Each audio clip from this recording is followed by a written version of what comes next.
Hello everyone, আজি আপোনালোকৰ বাবে লৈ আহিছো অনিয়ন চিকেন ৰেচিপি। এই ৰেচিপিটো মোৰ পাপাৰ হয়। তাৰ বাবে আমাক লাগিব অলপমান পিয়াজ এনেকৈ মিহি-মিহিকৈ কাটি লৈছো।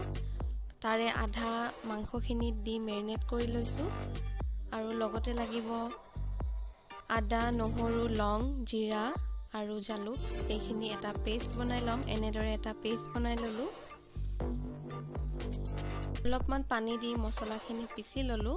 এতিয়া এখন কেৰাহীত অলপমান তেল গৰম হ'বলৈ দিলো। গৰম হোৱাৰ পাছত ইয়াত পিয়াজখিনি দি দিছো। অকণমান সময় এনেদৰে ভাজি লম। লগতে দুখিলা তেজপাতটো ছিঙি দিছো আৰু অকণমান নিমখো দি দিছো। এনেদৰে অকণমান ভাজাৰ পিছত এতিয়া ইয়াত মাংসখিনিও দি দিম। মাংসখিনিও অলপমান সময় এনেদৰে ভাজি লম। আমাৰ ঘৰত পাপাই মাংস খুব ভাল বনায়, সেইবাবে ভাবিলোঁ এইটো ৰেচিপিও আপোনালোকৰ লগত শ্বেয়াৰ কৰোঁ।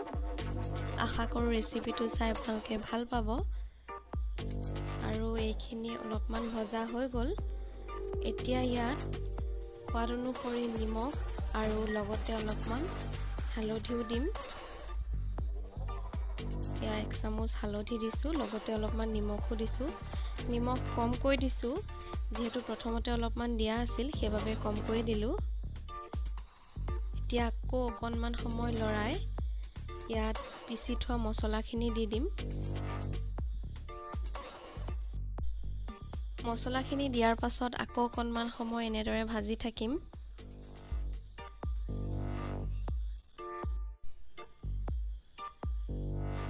মাংসখিনিত পানী অকণমান দেৰিকৈ দিম আৰু গৰম পানী ব্যৱহাৰ কৰিম।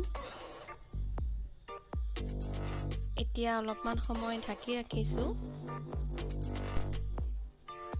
আৰু এয়া চাওক, মাংসৰ কালাৰটো চেঞ্জ হ'ব ধৰিছে, দেখিছেনে?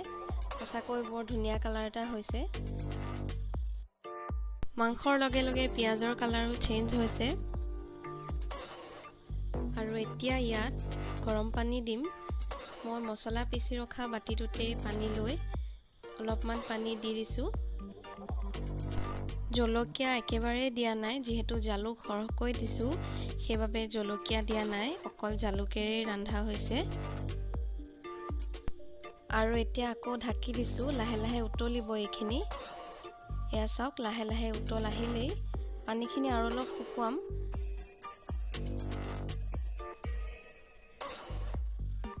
যিসকলে মাংস খাই ভাল পায়, তেওঁলোকে হয়তো সদায় মাংসত বেলেগ টেষ্ট অকণমান বিচাৰে, নহয়নে?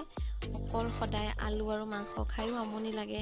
সেইবাবে এনেদৰে এবাৰ পিঁয়াজৰ লগতো বনাই খাই চাবচোন। এটা নতুন সোৱাদৰ বাবে এনেদৰেও এবাৰ বনাই খাই চাবচোন, নিশ্চয় ভাল পাব। ৰংটো লাহে লাহে সলনি হ'ব ধৰিছে, দেখিছেনে? আৰু প্ৰথমতে যিখিনি পানী দিছিলোঁ সেইখিনি একেবাৰে শুকাই গ'ল। এতিয়া মই আৰু অলপমান পানী দিম। সেইখিনি পানী আধা হ'লেই মাংস খাব পৰা হৈ যাব।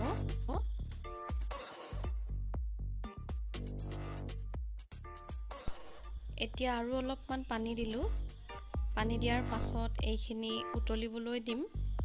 পানীখিনি একেবাৰতে দি দিলে খাবলৈ সোৱাদ নহয়, সেইবাবে দুবাৰ দিয়া হৈছে। এতিয়া এইখিনি ঢাকি দিছোঁ। লাহে লাহে উতলি পানী কমি আহিব। আৰু এয়া চাওক, উতল আহিলেই আকৌ অলপ সময় ঢাকি দিম। পানীও অলপ অলপকৈ কমিব ধৰিছে, ভালদৰে উতলি আছে। আৰু 2 বা 3 মিনিটৰ পাছত মাংস খাবৰ বাবে সাজু হৈ যাব। আৰু এতিয়া মই গেছটো অফ কৰি দিম। মাংস খাবৰ বাবে সাজু হৈ গ'ল। আশা কৰোঁ আজিৰ এই ভিডিঅ'টি চাই আপোনালোকে ভাল পালে। আৰু যদি ভাল পালে তেনেহ'লে লাইক, শ্বেয়াৰ, কমেণ্ট কৰিবলৈ নাপাহৰিব। মোৰ চেনেলটো যদি এতিয়ালৈকে ছাবস্ক্ৰাইব কৰা নাই, ছাবস্ক্ৰাইব কৰি বেল আইকনটি হিট কৰি দিব। আকৌ আহিম আন এটি নতুন ভিডিঅ'ৰ সৈতে। আজিলৈ আহোঁতেনে ধন্যবাদ।